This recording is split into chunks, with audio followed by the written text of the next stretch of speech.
네, 오늘은 시흥 장현지구 및 시흥 시청역 주변에 대해서 분석하는 시간을 가지도록 하겠습니다. 네이버 블로그를 통해서 2022년 5월 10날 블로그 포스팅 한번 했고요. 그 다음에 5월 16일날 두 번째 포스팅을 했어요. 분석 내용을 토대로 해서 오늘 영상을 찍도록 할게요. 네, 먼저 시흥시는요 1990년 인구 10만, 2022년 3월 기준 인구 51만, 5배 인구 증가율이 있었습니다. 32년 동안. 시흥하면 시화지구, 시화공단지구를 떠올리시는데, 우리나라에서는 남동국가 산업단지, 반월국가 산업단지와 함께 3대 중소기업 산업단지로 꼽힙니다. 시흥시의 위치를 보면요, 위쪽에는 부천시가 있고 아래는 안산시, 그리고 오른쪽에는 안양시, 왼편으로는 인천시가 있죠. 그리고 시흥시의 가운데 정도에 이제 시흥시청이 있고, 그 다음에 하단 쪽에 시흥 스마트허브가 있습니다. 시흥 장현지구 이제 보실 텐데요. 시흥 장현지구는 건설 호수는 18,727호, 시흥 인구는 47,695명입니다. 사업 기간은 2007년 1월 18일부터 2022년 12월 31일까지로 사업 시행자는 LH 한국토지주택공사입니다. 장현지구를요, 크게 3개의 권역으로 보면 시청권역, 장곡권역, 능곡권역으로 구분할 수 있습니다. 시흥시청역 주변 반경 350톤 시설은 뭐가 있을까요? 먼저 볼게요. 지도를 먼저 보면은 시흥시청역 주변으로 해서 반경 350m로는요 시흥시청이 보이고 시흥시청 복합행정타운 예정이고요. 체육공원이 있습니다. 근린공원. 그 다음에 업무시설 용지가 이렇게 보이시죠? 지금 파란색 깔은 업무시설 용지. 그 다음에 자족시설도 보이고 복합환승센터도 보이고 상업시설도 이렇게 표시가 되어 있네요. 시청권역이 중심은 시흥시청인데요. 시흥시청 중심으로 해서 서해성 시흥시청역이 개통되었고 2022년 신안산선 개통, 2026년 월곡 판교선까지 개통이 되면 트리플 역세권에 해당합니다. 나머지 내용은 이제 블로그 내용을 참고하시기 바라고요. 한번 보시면 이제 350m 이내에는요 공동주택 아파트 위치하지 않아요. 타 지역에 거주하는 직장인들이 시청권역에 자리 잡게 되는 사업체, 근무하기 위해서 출퇴근에 매우 편리한 대중교통으로 최적화된 지역이라는 걸 볼 수 있죠. 시청역 주변 350m 이내에는요 업무시설 용지, 자조시설 용지, 상업시설 용지가 위치하고요. 그 다음에 복합행정타운과 복합환승센터가 자리 잡게 됩니다. 시청권역의 토지이용 계획들을 보도록 할게요. 보시는 바와 같이 시흥시청이 있고요. 복합행정타운, 복합환승센터, 적색으로 되어 있는 부분이 상업시설, 그 다음에 청색으로 되어 있는 부분이 업무시설, 그 다음에 자족시설이 위치를 하죠. 2022년 이제 완공 예정인 복합행정타운은요, 시청사와 보건소, 도서관, 복지관, 문화원, 체육공원, 중앙공원, 그 다음에 지하철장 조성되고요. 복합환승센터는 버스터미널과 함께 지하철역을 통한 주차장 등을 기반으로 해서 5층 구매의 문화와 상업이 결합된 복합센터형 건물로 공급될 예정입니다. 시청권역의 업무시설과 자족시설을 좀 볼 텐데요. 업무시설 보시면 1에서 4블록 오피스텔을 설치할 수 있다고 명기되어 있어요. 그래서 다 오피스텔에 들어가요. 업무시설 용지 1에서 2블록은 롯데건설 시공을 통해서 시흥시청역 루미니 2022년 5월 분양 예정입니다. 지하 4층, 지상 10층, 전용면적 40에서 76제곱미터 총 351세대 규모의 주거용 오피스텔이 공급된다는 점.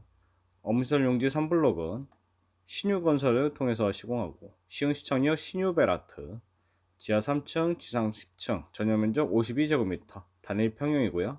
복층입니다. 126세대 규모의 주거용 오피스텔이 공급됩니다. 분양 막바지고요. 업무시설 용지 4블록은 은혜종합건설에서 시공하며 시흥시청역 수화주 사업명이고요. 지하 4층, 지상 10층, 전용면적 47에서 83제곱미터 총 68세대 규모의 주거용 오피스텔이 공급되고요. 현재 분양 중입니다. 업무시설 용지 5에서 6블록은요.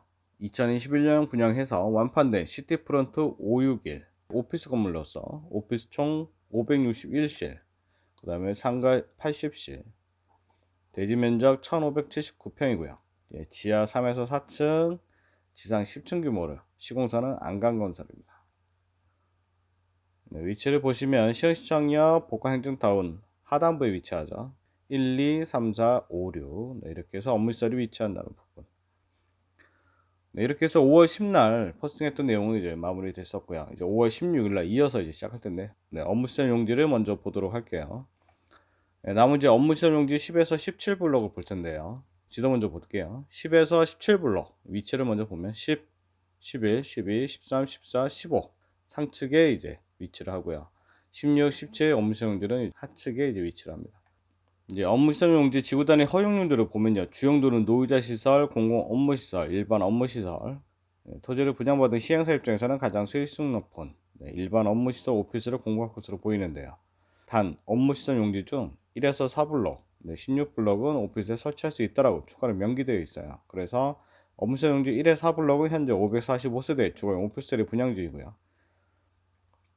부용도로는 1, 2종 근린생활시설, 그 다음에 문화 집회 및 시설, 그 다음에 판매시설, 운동시설, 자동차 관련시설 중 주차장, 세차장, 정비학원, 방송 통신시설이 가능한 명기되어 있어요.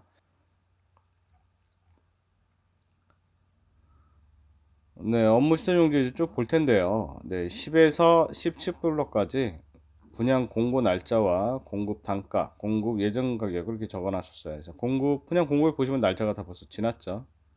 네, 공급 다 됐다는 얘기예요. 그 다음에 이제 공급 단가가 있는데 대부분 이제 350에서 360만 원 사이로 나와 있고, 공급 예정 금액은 확정가가 아닙니다. LH 이제 한국토지주택공사에서 분양 공고할 때 당시에 이제 공급 예정 가격이고요. 실제 입찰을 해서 낙찰한 금액에 따라 계약 체결이 되었고, 최근에 이제 보면 이제 업무 시설 용지 15블록 같은 경우는 2022년 4월에 계약 체결이 되는데 낙찰 금액은 240억 정도 되죠. 업무 시설 용지 중 16블록에 대한 내용이 좀 없어요. 근데 이제 그 부분에 대해서 확인을 하는 과정에서 보니까 수원지방법원 시흥 지원 신설 위치라는 이제 소문이 있더라고요. 실현 가능성이 있는 소문인지, 그 소문의 출처가 무엇인지 좀 궁금해서 확인해 봤습니다. 2020년 12월에 김민기 국회의원과 권칠승 국회의원이 각급 병원의 설치와 관할구역에 관한 법률 개정안을 상정하는 과정에서 시흥 지원이 언급됐고요. 그 다음해인 2021년 6월에 시흥시의회에서 소속위원 12명이 동의한 수원지방법원 시흥지원 신설 촉구 결의안이 이제 상정해서 의결되었다는 내용이 있었습니다. 이 과정에서 이제 명분이 있어야 되는데 뭐냐, 인구 50만 이상의 도시에 사법재판의 거리 이동에 따른 주민의 불편함이었었어요. 현재 이제 시흥시의 관할법원은요, 수원지방법원 안산지원으로서 2022년 4월 1일 현재 안산시는 65만 명, 광명시는 29만 명, 시흥시는 51만 명, 총 146만 명 정도 됩니다. 네, 아래 표는 이제 수원지방법원 홈페이지 통해서 각 지원에 총 5개 지원이 있는데 그 5개 지원에 해당하는 뭐 어떤 인구수에 대해서 한번 기재를 했습니다. 이제 제가 확인한 바로는 현재 이제 수원지방법원 시흥지원은 실현 가능성은 낮다라고 봐야 될 것 같고요. 차후에 추가적인 정보가 있어서 실현 가능성이 높아졌으면 하는 바람입니다. 그다음에 자적 시설 용지를 볼 텐데요. 3에서 4블록을 좀 보도록 할게요. 자적 시설 용지의 경우는 지구다리 계획을 보면 지식산업센터 규정에 의한 도시형 공장이나 벤처기업 집적시설, 소프트웨어 진흥시설, 1, 2종 근린생활시설 미만의 다중생활시설이 가능하다고 되어 있어요. 자족시설의 이제 탄생 배경을 보면 신도시나 택지개발 지구에 베드타운화를 막기 위해서 자족 기능을 높이기 위해 도입된 도지고요. 도입한 용지고요. 1기 신도시 이후 2기 신도시에서는 자급자족 도시가 신도시 입지 선정의 중요 요건이 되었습니다. 현재 시흥시청역 주변 자족시설 용지는 2개 필지가 있습니다. 자족시설 용지 3블록을 보면요. 2021년 8월에 광양 프론티어 밸리 8차 지산업센터가 분양되었고요. 제조업 특화된 지식산업센터 지상 9층까지 제조형 드라이브인 시스템이 적용되었고 분양가도 600만원대 중반으로 인기가 매우 높아 성공적으로 완판되었습니다. 지식산업센터 공장호실은 206호실, 1층에 근린생활시설 상가 22실, 10층에는 색상형 오피스 69실에 물량이 공급되었습니다. 자조시설용지 4블록은 지식산업센터가 이제 들어오겠죠. 근데 아직 뭐 분양 계획은 없고 정보도 없고 입지면에서 시흥시청역 반경 350m 안에 포함되다 보니까 역세권 입지이고요. 분양이 되면 매우 입지가 높을 것으로 보입니다. 4블록, 여기가 3블록. 그래서 업무시설 용지와 자조시설 용지를 봤고요. 이제 거기서 이제 복합 환승센터에 대해서 좀 정리를 했습니다. 시흥시청역 주변에는요, 복합 환승센터 부지가 있는데 2025년 4월 신안선선 개통 예정이고요. 2026년 월곡 판교선 개통이 되면 트래픽 역세권에 해당합니다. 장인주구에서는 이제 교통의 핵심이 되겠죠. 네, 지난 시간에도 이제 보여드렸던 이제 관련된 이제 지도 관련해서 이제 토지 이용 계획도 표기를 이렇게 한 거예요. 네, 현재 보시는 바와 같이 서해선의 시흥시청역 주변 모습인데요. 업무시설 용지와 자주시설 용지에 사업체들이 입주를 하면 직장인들의 출퇴근용으로 많이 활용이 되겠죠. 현재로서는 이용객이 많지 않다는 복합 환승센터에 대해서 정의를 좀 이제 볼 텐데요. 국가통합교통체계 효율화법에 따라서 복합 환승센터라 열차, 항공기, 선박, 지하철, 버스, 택시, 승용차 등의 교통수단 간의 원활한 연계교통 및 환승 활동과 상업 업무 등 사회 경제적 활동을 복합적으로 지원하기 위하여 환승 시설 및 환승 지원 시설이 상호 연계성을 가지고 한 장소에 모여 있는 시설을 뜻합니다. 복합 환승센터는요, 총 이렇게 세 가지로 또 구분이 돼요. 네, 국가, 기관, 그 다음에 광역, 그 다음에 일반 이렇게 세 가지로 되는데 이제 사업 주체에 따라서도 구분이 되고요. 국가기관은 정부, 광역은 시장 또는 도지사. 하지만 이제 국토교통부의 인허가를 받아야 되고요. 일반은 시장 또는 도지사입니다. 비용 부담도 이제 주체가 다 다르고 국가기관은 보면 이제 서울역, 우리가 많이 아는 서울역, 인천공항, 대전역, BRT, 부산역, 제주공항 복합 환승센터가 있고요. 광역을 보면 신세계 동대구역, 잠실광역, 그다음에 유성, 울산역, 부전역, 사상역, 마산역, 익산역, 전주역, 대곡역 등이 이제 광역 복합 환승센터에 해당합니다. 네, 일반 복합 환승센터는요, 유복합 환승센터, 시흥시청역 복합 환승센터, 병점역 복합 환승센터 등으로 이제 구분이 되고요. 트래프 역세권이 있는데요. 네, 트래프 역세권에 대해 알아보도록 할게요. 네, 트래프 역세권. 현재 이제 서해선이 운행 중이고요. 하지만 서해선은 이제 원시역에서부터 소사역까지만 운행되고 있습니다. 2022년 5월 말 소사 원종 구간이 추가 개통되고요. 원종에서 대구까지는 2023년 1월에 개통 예정입니다.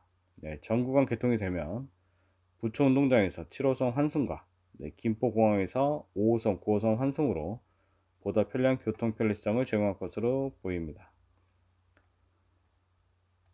네, 그 다음은 이제 신안산선인데요. 2025년 4월 개통 예정이고요.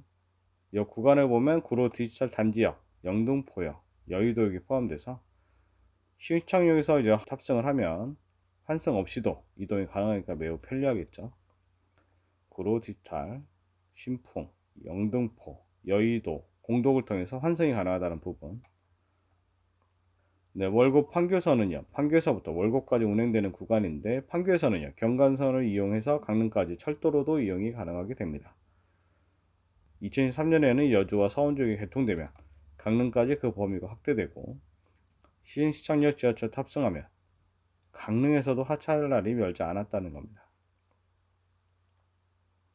월곡 판교선은 중고속 열차가 준공된다고 하며 운행 속도는 일반 열차와 비교해서 약 3배 정도 빠르다고 하네요.